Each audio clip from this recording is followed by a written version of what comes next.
everybody listening to this now in some way is suffering. Yes. In some way. Yes. Everyone's suffering is slightly different, but if you zoom out far enough, it's pretty much all the same to some degree. Yeah. If you had a young person come to you and they were, I don't know, they don't even have to be young, 16 years old, maybe 30, maybe 45, and you had to give them some broad advice on how to suffer less for the remainder of their life, what advice would you give them?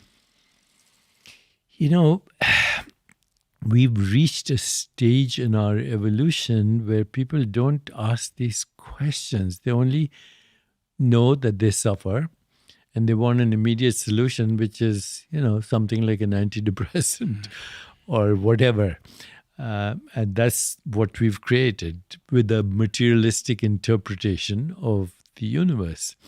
Wisdom traditions tell us we suffer because, in fact, in the Eastern wisdom traditions, we suffer 5 causes. Not knowing who we are, number 1. Not knowing the nature of reality. No isolated self.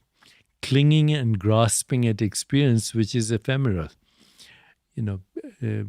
Experience is ephemeral. It's transient. You can't catch it. Like regret or...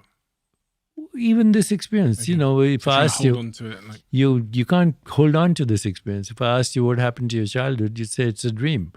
Or if I asked you what happened to last night, it's a dream. What happened to this morning, it's a dream. What happens to these words, by the time you hear them, they don't exist.